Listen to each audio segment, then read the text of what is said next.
तो हम लोग लेसन नंबर 12 पढ़ रहे हैं क्लास 9th में। 9th है, देख लेना।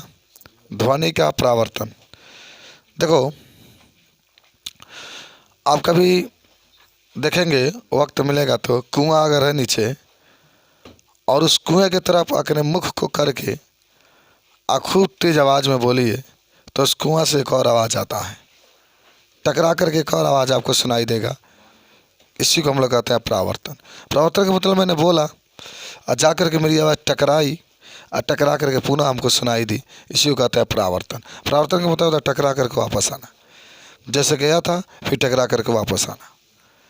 देखना, कभी कभी नया नया घर बनता है, उसका पेंट किया गया होता है ना, तो आप उसमें बोलते हैं तो आपकी आवाज़ गूंजती रहती है, गूंजती है। कभी आप या इनार वगैरह में बोलना ना, कभी कुआं वगैरह में, तभी आपकी आवाज़ गूंजेगी। तो हमारी जो ध्वनि होता है, किसी माध्यम में गई, किसी वस्तु से टकराई और टकरा करके क्या होती है, वापस आ जाती है, तो इसी को हम लोग कहते हैं ध्वनि का परावर्तन। मैंने जाना, ध्वनि को जाना, टकरा करके वापस आना, इस पूरी प्रक्रिया को हम लोग क्या कहते हैं, ध्वनि का परावर्तन कहते हैं। तो लिख लेते हैं कि जब ध्वनि किसी माध्यम में जाता है या जाती है कहीं, तथा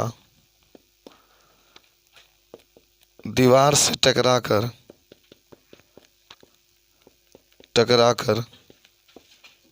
पुनः वापस आ जाता है, तो इस घटना को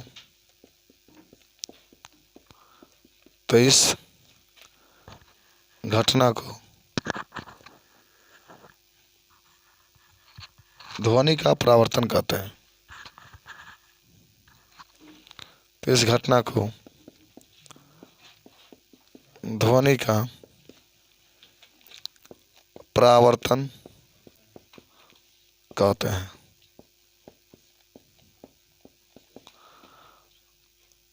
जब किसी माध्यम में जाता है, जैसे मान लो कि हमने ये कोई व्यक्ति है, कोई स्रोत है। स्रोत का मतलब होता है जिससे आवाज़ निकल रहा है। कोई स्रोत है, ये बोला, इससे ध्वनि ये निकल रही है, ठीक है, गई। ये दीवार है, ये दीवार है, और ये दीवार से कहा टकराई और टकरा करके कहा हो गई, वापस लौट गई, इसी माध्यम में वापस लौट गई, तो इसी को हम लोग कहते हैं ध्वनि का परावर्तन।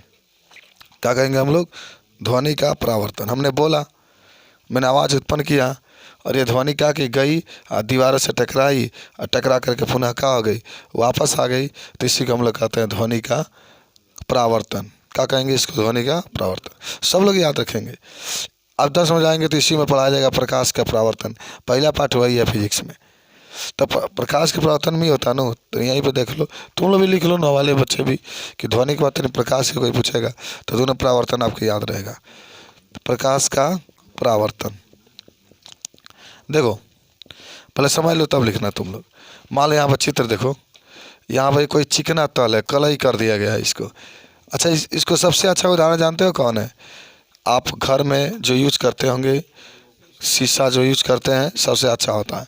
आप उसको फोड़ेंगे ना, तो जिससे मुँह देखते हैं, अगर पीछे से फोड़ दें तो आपको एक कलई किया हुआ दिखाई देगा। तो मैंने शीशा इसके ऊपर कलई कर दिए।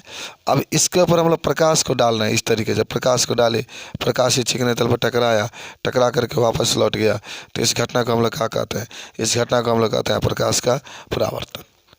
हमने जब प्रकाश को चिकने तल पर डाला, टकरा करके वापस लौट गया, तो इसको हम लोग कहते हैं प्रकाश का परावर्तन। तो लिख लो, नमस्ते। जब प्रकाश को चिकने तल पर डाला जाता है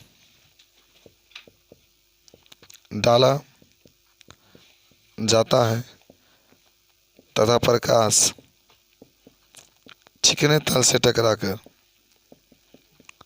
तल से टकराकर